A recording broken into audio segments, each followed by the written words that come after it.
A growing political fight over voter ID laws is intensifying, as Democratic lawmakers in multiple states push back against Republican-backed voter identification proposals.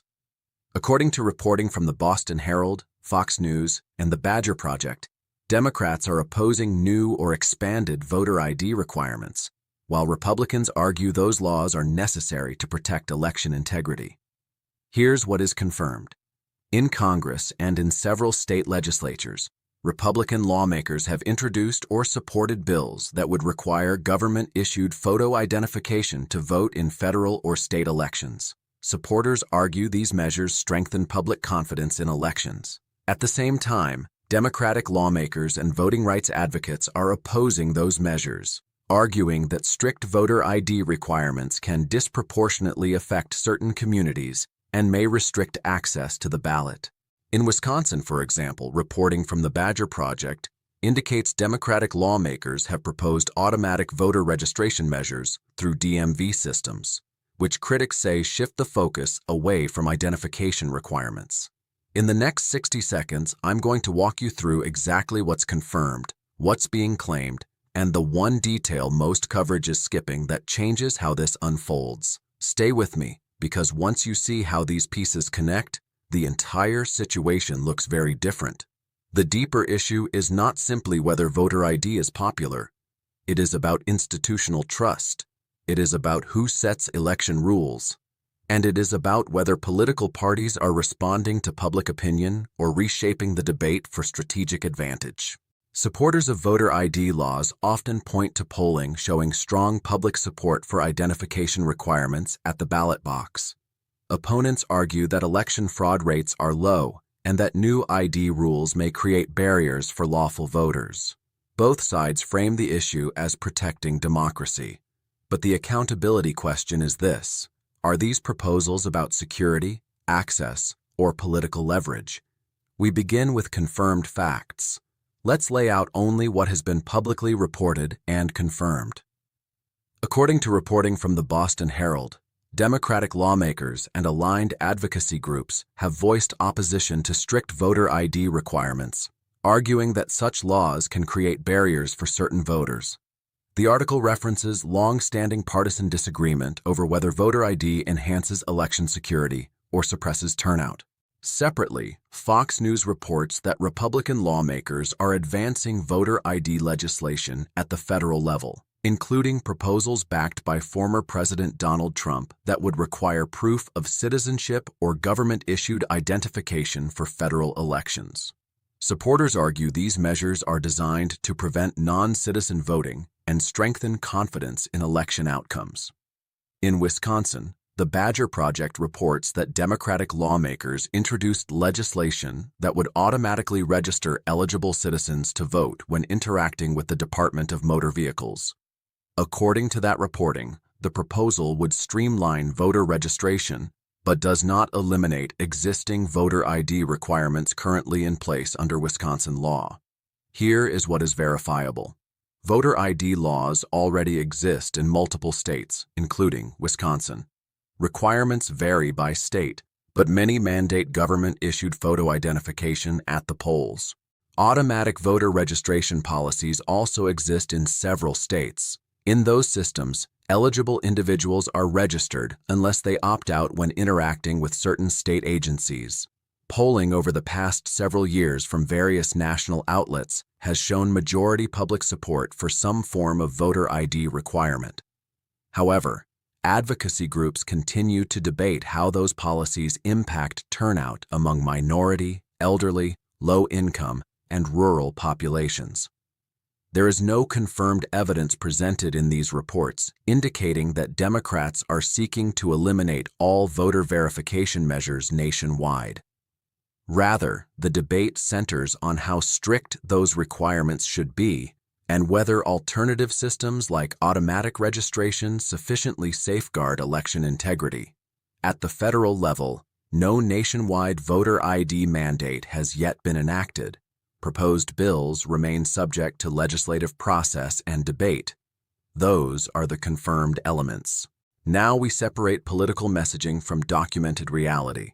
Claim from some Republican lawmakers, Democrats oppose voter ID because they benefit from looser election rules.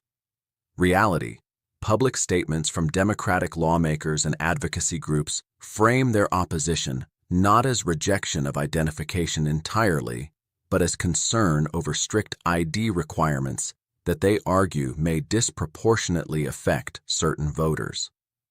They frequently cite studies and legal challenges claiming that some eligible voters may lack qualifying identification. Claim from Democratic leaders, strict voter ID laws are a form of voter suppression. Reality: states with voter ID requirements continue to conduct elections with millions of ballots cast. Courts have upheld many ID laws, while striking down others that were deemed overly restrictive. The legal landscape varies by state and by specific statutory design.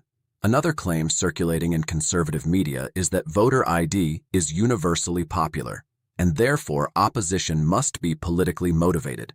Reality: national polling over several years has shown majority support for photo ID requirements in general terms.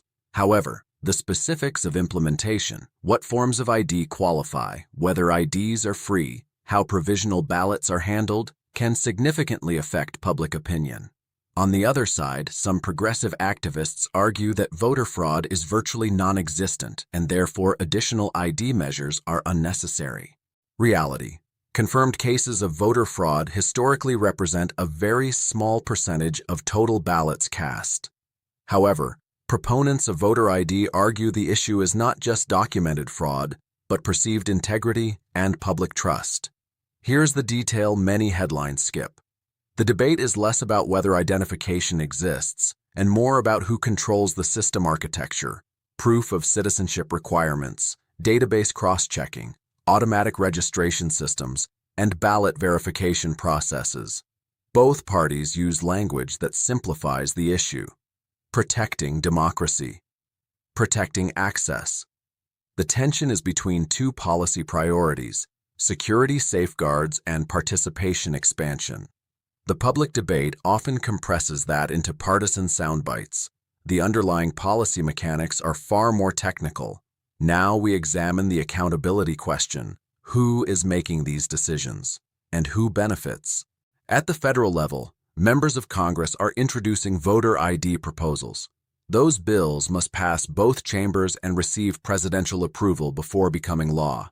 That means responsibility is shared across legislative leadership, committee chairs, and party caucuses. At the state level, election laws are primarily controlled by state legislatures and governors. In Wisconsin, for example, voter ID requirements are already embedded in state statute. Any modification, whether expanding automatic registration or altering ID rules, must move through that state's legislative process. So the accountability structure is clear. Elected officials are writing the rules. But the political incentives are more complex. Republicans generally argue that stricter voter ID strengthens election security and restores confidence following years of national debate about election integrity. In competitive districts, taking a strong position on voter ID can mobilize a base that views election security as a top concern. Democrats, meanwhile, often frame opposition to strict ID requirements as protecting ballot access. In districts with diverse urban populations, emphasizing voter access can energize constituencies that have historically raised concerns about documentation barriers. So both sides face electoral incentives. Who benefits politically? If voter ID is broadly popular in polling, Republicans benefit from emphasizing that popularity. If concerns about disenfranchisement resonate with key voting blocs, Democrats benefit from positioning themselves as defenders of access. But here is where institutional accountability matters. Election law is not symbolic policy. It determines how ballots are cast, counted, and verified. Once enacted, these rules shape participation for years. And there is another layer. Federal involvement in election standards raises constitutional questions about states' rights. The U.S. Constitution gives states primary authority over elections, with Congress retaining limited power to regulate federal election procedures. So the debate is not only partisan, It is structural. Who controls the architecture of American elections? Congress, state legislatures, courts? Each proposal shifts that balance slightly. And when the balance shifts, consequences follow. For most Americans watching this debate unfold, the question is not theoretical. It is practical. How does this affect me? Voter ID laws determine what documentation you need on Election Day. Automatic registration laws determine whether you are enrolled in the voter rolls by default when you interact with state agencies. Proof of citizenship proposals determine what paperwork is required before a ballot is issued. These are not abstract policy disputes. They directly affect how citizens participate in the most fundamental civic act in a constitutional republic: voting. Supporters of stricter voter ID requirements argue that clear identification standards protect the integrity of elections. They say confidence in outcomes is essential to stability. Even if confirmed cases of fraud are statistically rare, they argue, the perception of vulnerability can undermine public trust. Opponents counter that overly strict identification standards can unintentionally disenfranchise eligible voters. They point to elderly citizens without updated IDs, low-income individuals without driver's licenses, and rural residents with limited access to issuing offices. So what is the real-world impact? If ID requirements are clear, accessible, and paired with free identification programs, barriers may be minimized. If implementation is inconsistent, poorly communicated, or administratively burdensome, confusion increases. Confusion leads to mistrust, and mistrust in elections is corrosive. There is also a financial dimension. States must fund verification systems, ID issuance programs, database maintenance, and training for poll workers. Taxpayers ultimately shoulder those costs. Whether one supports stricter ID or expanded registration, implementation is not free. Then there is turnout. Data from various states shows mixed results on how voter ID laws affect participation. Some studies suggest minimal long-term turnout changes. Others suggest specific demographic groups may face higher hurdles. The nuance is often lost in partisan framing. This is not simply pro-voter versus anti-voter. It is a policy calibration question. How much verification is necessary? How much access is sufficient? And who decides the threshold? Public opinion polling has consistently shown broad support for some form of voter ID. But public opinion on election policy can shift depending on how questions are phrased and what details are included. And that brings us to the accountability issue. If lawmakers advance legislation, they own the outcome. If identification standards are strengthened and public confidence increases, supporters will claim validation. If eligible voters encounter obstacles, opponents will claim proof of harm.